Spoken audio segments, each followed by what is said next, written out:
13 September 2022, Azerbaijan menyerang tentara perbatasan Armenia di wilayah Nagorno-Karabakh. 150 tentara dua belah pihak saat itu jadi korban. Hingga saat ini kedua belah pihak masih saling serang.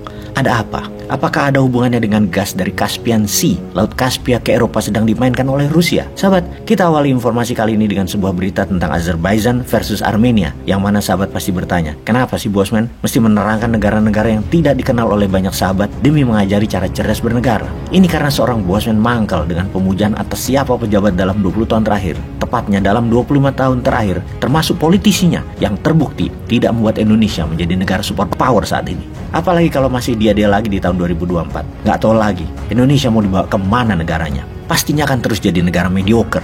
Pastinya akan menjadi negara tengah yang dijebak oleh negara besar sampai sumber daya alamnya musnah. Dan itu cepat sekali memusnahkan kekayaan alam sebuah negara. Cadangan nikel Indonesia dalam 6 tahun terakhir sudah dikeduk cepat sekali, yang membuat Tiongkok jadi negara terbesar cadangan nikelnya sekarang di dunia. Nikel proses tentunya, bukan nikel alam. Kasih satu periode lagi, musnah sudah cadangan nikel Indonesia itu, dan tetap saja utang Indonesia 6.700 triliun tidak lunas. Jadi siapa yang diuntungkan dengan disedotnya sumber daya alam nikel tersebut? Ada yang bisa jawab? Jadi kalau kita hanya melihat negara itu hanya Indonesia, hanya politik yang ada sekarang ini, hanya melihat dia saja di media, maka dipastikan kacamata kuda yang rakyat miliki tidak bisa melihat apa-apa lagi selain mereka. Video narasi Bosman itu mengajarkan, menginformasikan hal di luar Indonesia agar sahabat jadi cemburu untuk memiliki pemimpin seperti apa Indonesia terbaiknya pilihannya nanti, agar jadi marah dan merubah pandangan dan sikap diri untuk menjadi maju dan ambil alih kendali negara oleh kalian para generasi muda ini.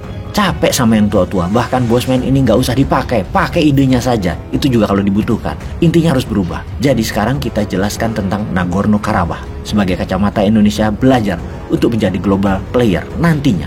Rusia perang di Ukraina adalah untuk menahan laju NATO dan menahan laju Euro dan menahan laju dolar ke wilayah timur Eropa hingga Rusia. NATO, Euro, dan dolar bagi Rusia adalah nation threat, ancaman bernegara. Ketika negara perbatasan Rusia, Ukraina, mendaftarkan dirinya mau menjadi anggota NATO, maka that's it.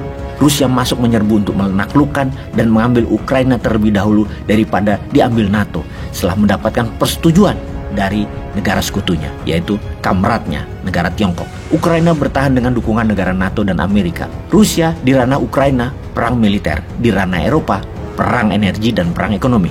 Demi Uni Eropa stop, tidak lagi mendukung Ukraina dan tidak memberikan amunisi kepada Ukraina. Gazprom, perusahaan milik Rusia yang mendistribusikan 65% gas ke Uni Eropa, sudah membatasi pendistribusiannya tinggal 50%-nya pada saat ini. Eropa blingsatan menghidupkan kembali power plant tenaga batubaranya juga tenaga minyak bumi BBM-nya. Namun banyak yang memang tidak punya keduanya, hanya bergantung pada Rusia negaranya akan gas dan BBM. Mereka negara-negara Eropa tersebut kebingungan.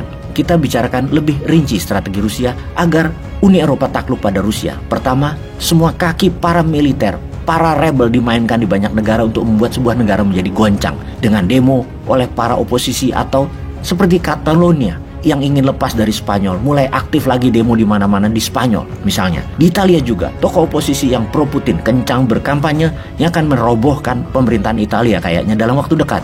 Matteo Salvini, juga Giorgia Meloni terus kencang, dia adalah oposisi dan mulai menunjukkan keberhasilannya, yaitu Italia melepas sanksi ke Rusia, menantang NATO demi gas Rusia di musim dingin ini masuk ke Italia. Uni Eropa terbelah opininya sekarang.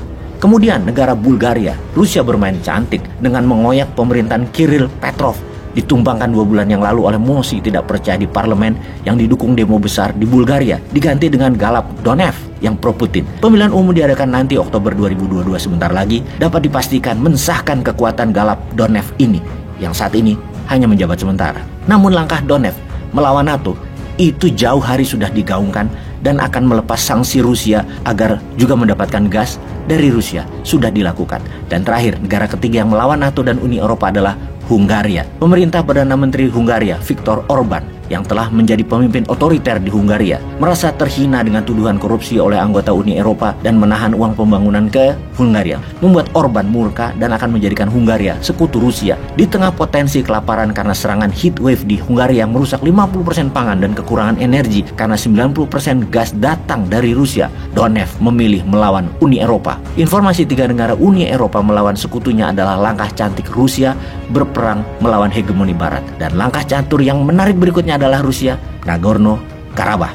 Azerbaijan yang 97% penduduknya muslim adalah dikawal ketat Turki, sementara Armenia yang Kristen Ortodok sama dengan Rusia dikawal Rusia. Tentara Rusia di dua negara ini lebih dari 5.000 personel sebagai pengawal perdamaian, dan kedua negara ini dilewati oleh pipa gas dari negara Asia Tengah, dari Kazakhstan, Turkmenistan, dan Uzbekistan, di mana gasnya saat ini dengan gejolak perang Azerbaijan-Armenia akan mengganggu gas negara-negara Eropa yang pipanya melalui dasar seabed Laut Hitam.